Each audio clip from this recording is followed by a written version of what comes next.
lovely to be with you today. I hope you don't mind. I don't want it to appear as if I'm taking a liberty. Being the first time in your church as president of the Mass, I know that preacher normally is in the pulpit, but I feel quite confined when I'm in the pulpit, and it's quite heavenly, and today I would like to be earthly. So I hope you don't mind that. But I want to just spend a bit of time today reflecting on the significance of the feasts. Today, obviously, we're observing the Feast of All Saints. And this evening, for those of you who will be returning for the Requiem, this evening we'll be celebrating All Souls. And these two, as you may know, these two feast days are very closely related in the liturgical cycle of the Church. And in reflecting on these, there's a question, a general question or an overriding question, which I perhaps would like us to have at the back of our minds as we reflect, which is how in fact does the spiritual realm impact and relate to us who are in the physical realm? Okay, so let's begin at this point. Is this popping? Is it popping a bit? So I'll try not to move around too much. But basically, we're all familiar with the celebration of Halloween. Or at least we might not partake in the celebration, but we know that it exists, right? Especially in places like America, and it's quite from it might be fair to say that it's quite a sort of been secularized in some ways, it's commercialized. And for Christians, maybe we even have some reservations about Halloween, and what is it really about? Because when we think of Halloween, what comes to mind? What do we associate Halloween with? What do people dress up as on Halloween? And we associate Halloween normally with ghosts and spirits and basically scary things, spooky things, right? And this is historically accurate. And as I explained in the previous service, Halloween itself comes from the observance of the Feast of All Saints. So basically, All Saints in the past, many years ago, even in the lectionary, I think, or in some circles, it's still referred to as not All Saints Day, but All Hallows Day. And hallow is just an old word meaning holy. So it's the same word from which we get the English word halo, right? So it's just an old word which means holy or saint-like. So in the past, All Saints Day was known as All Hallows Day, and All Saints Eve, the night before All Saints Day, was known as All Hallows Eve. And they contracted that or shortened it, they dropped the all, so it became Hallows Eve, and eventually Halloween. So that's where the origin of the name Halloween comes from, and it basically just means the evening before All Saints Day, right? So what then is the significance, what lies at the center of All Saints Day and All Souls Day for us? And I posed this question again at the previous service, and it's a nice question to pose at St. Thomas because of your particular liturgical heritage and tradition. And this is the question: to what extent are we Catholic? To what extent are we Catholic? And I know it sounds like maybe a silly question or an odd question, because we know, obviously, that in terms of our denomination, we are Anglican, not so. But I'm asking the question, to what extent are we Catholic in terms of our belief? Are you with me? In terms of our belief. And the person who trained me during my curacy, back in the Diocese of Natal, he said, I remember him saying once, we as Anglicans, we are all Catholic. We are simply English in our Catholicism. That's what he said. We're simply English in our Catholicism, right? So to what extent are we Catholic? And basically to understand the Feast of All Saints and All Souls, we should try to do it from a Catholic perspective, right? Because that's actually where the feast days or the holidays come from, where they originate. Are you with me? So what is the focus then of today? What is the focus then of the Feast of All Saints? Well, essentially, to just simplify it and summarize it, we basically celebrate and laud the saints who are in heaven. Are you with me? And there's a funny word which can be used. Some people don't like it, but we can also say that, in fact, we venerate the saints who are in heaven. Additionally, we appeal to them, this is now from the Catholic tradition, we appeal to them for their intercession. Are you with me? This is now the Roman Catholic tradition. So again, I'm asking the question, to what extent do we stand in line with this tradition? To what extent are we Catholic in our belief? Right? And I'm not saying we must be either this way or that way, I'm simply posing the question. So All Saints Day, the focus is on the saints who are in heaven. And who are the saints in heaven? Who are the saints in heaven? For ordinary people, like from a Roman Catholic perspective, for ordinary people like you and I, we don't go to heaven when we die. Where do we go? Where do we go when we die? We go to purgatory. And purgatory is not hell. That's very important to know and to remember. Purgatory is not hell. It's fundamentally different to hell. It's not a place of punishment. It's simply a place of purification. Are you with me? So all baptized Catholics, and some Anglicans would say all baptized Anglicans.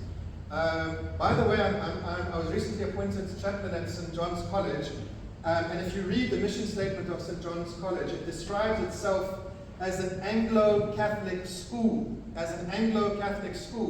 because of the heritage of the CR Fathers, the Community of the Resurrection Fathers, who founded the school. They were considered to be Anglo-Catholic in their churchmanship, in their liturgy, and in their church practice, right? But the question remains, to what extent then are we Catholic? And if we are baptized within that traditional understanding, then all of us, 99.99999% of us will go to purgatory. The only people who, I don't even, like I was saying at the first service, I don't know if it's possible to die on earth and go straight to heaven, but the people who are in heaven currently are the saints, in other words, the people who have been beatified. Anyone who in the Catholic tradition is referred to as a saint, who has been beatified by the church. So these are the people, historically speaking, this is the background, right? Historically speaking, these are the people, these are the people who are our focus today, right? And we have, if you like, we have greater proximity or closeness to them, or we have greater access to them on this particular day. Are you with me? Then we go to the Feast of All Souls, which immediately follows. And what is the emphasis or function of All Souls? The emphasis or function of All Souls is to pray for the souls who are in purgatory, that their time there may be lessened. That is the traditional or historical focus of All Souls. But can you see that with both feast days, All Saints and All Souls, how the focus is on the dead? How the focus is on those who have passed or transitioned from the physical realm into the spiritual realm. Whether we think of it in terms of heaven, whether we think of it in terms of purgatory, they are no longer operating on the physical realm, they are now in the spiritual realm. And remember the question that I had posed at the beginning. To what extent does the spiritual realm have an impact or effect on us who are still living in the physical realm? Okay. So we've got that, we've got to there so far. Now, I want to throw something out there. When I was a child, when I was a young boy, this was my favorite time of year. This was my absolute favorite time of year. Not because we were about to enter December and it was Christmas and it was holidays. No. Christmas was never my favorite time of year. This now, the period that we're in now, was always my favorite time of year. Maybe at that stage because of Guy Fawkes. Because we used to celebrate, at that stage we used to celebrate Guy Fawkes. We don't do it anymore, probably for good reasons. But for me there was something magical about Guy Fawkes and the fireworks and the crackers, and I would spend weeks in advance making lists of the various crackers that we had to get, and etc. I probably drove my parents crazy. But as I've gotten older, as I've grown up, and as I've gained better and deeper understanding of the Christian faith, this has remained my favorite time of year, not because of Guy Fawkes, which you no longer celebrate anyway, but precisely because of the feast of All Saints and All Souls. Because All Saints and All Souls mark or signal that we are entering a unique and special time of year. It is in fact referred to as Hallowtide. Hallowtide meaning holy time. So we're not yet in Advent. Bear that in mind. We're not yet in Advent, which is a penitential season. We are now in Hallowtide, which is a holy time, a special time, and a unique time in the church's calendar. And if you consider various festivals and holidays around the world, right, which are celebrated at this time, some of them not even Christian, some of them from other faiths, and some of them also secular, strangely, they seem to have a similar emphasis or a similar focus. So, just bear with me for 1 second. If we consider there is a Celtic festival which supposedly has some, or at least, let me rephrase that, All Saints and All Souls, the feasts that we are celebrating now, supposedly have some kind of connection or some kind of roots in this Celtic festival called Samhain, right? It is a Celtic festival which marked a fundamental change or transition in the Earth's rotation around the sun, and basically was meant to allow for a smooth transition from summer or autumn into winter. So it has to do with equinoxes and all sorts of things. It's an ancient festival, Celtic festival. And it's got various associations, right? So some of the associations, if you can imagine in the Northern Hemisphere, it's autumn now, going into winter. So what happens seasonally to nature at that period of time? Things die. So it's associated with death and dying, but strangely it's also associated with light. So light and fire feature very centrally in this observance of Samhain. Possibly because for those people who were observing it, they wanted to carry with them, even if at symbolic level, they wanted to carry with them light into the dark period of the year, right? When things would get darker, when things would get colder, when things would die, essentially. They wanted to carry the light with them through that season. So light and fire are central to this particular festival. So bearing that in mind, and that All Saints and All Souls possibly have some roots going back to this festival, we've already said that a central focus of All Saints and All Souls is on the dead, or the realm of the dead, or the realm of the spirit, the realm of the spiritual, right?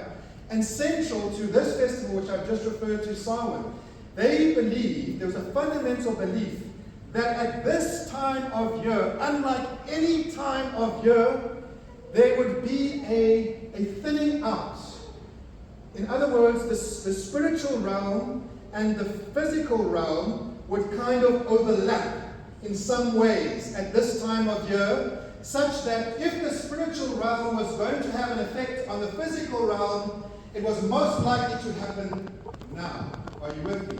So basically they understood that there was a border or a threshold which separated the spiritual realm from the physical realm, and at this particular time of year, that threshold opened up. Are you with me? That is where this belief comes from, that somehow the spirits of those who have passed on, or spiritual entities, if you like, can have some kind of impact or influence on the physical realm, especially at this time of year. Then we consider other feasts and festivals around the world. In a few days' time, I suppose, predominantly in the West or in Westernized societies, we have Remembrance Day. And what is the central focus of Remembrance Day? Again, it is the dead, but this time those who have died in war.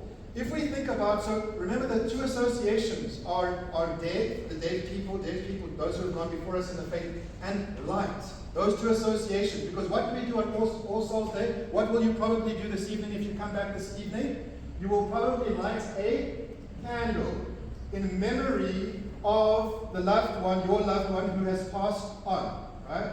This is the time of year. This is the day on which we bring them to mind. So bearing that in mind, that emphasis on light, what other festivals can you think of at this particular time of year which celebrate or commemorate or have as their focus light? Diwali, obviously, that's the obvious one which comes to mind. And though their origins are completely unrelated, practically, Diwali and Guy Fawkes were similar in that fireworks were lit. Fireworks feature very centrally. So light, both of them, with both of them, and at the same time of year, oftentimes they coincide, right? So there's strangely, and then you have feasts like or festivals like the Day of the Dead in Mexico, where food offerings are presented for the dead. Now listen, in me citing these examples, I'm not saying, don't get me wrong, I'm not saying that you must copy them, right? I'm simply bringing them up so that we can see that almost universally there is something special about this time of year. And how then are we to understand that as Christians? How are we to understand that as Anglicans? How are we to understand that as people standing within a Catholic tradition? That is the question that I'm posing. Again, this is a sensitive issue, but I cited this example as I draw to a close. I cited this example in the previous service. So I spent about 10 years, I was ordained in the Diocese of Natal.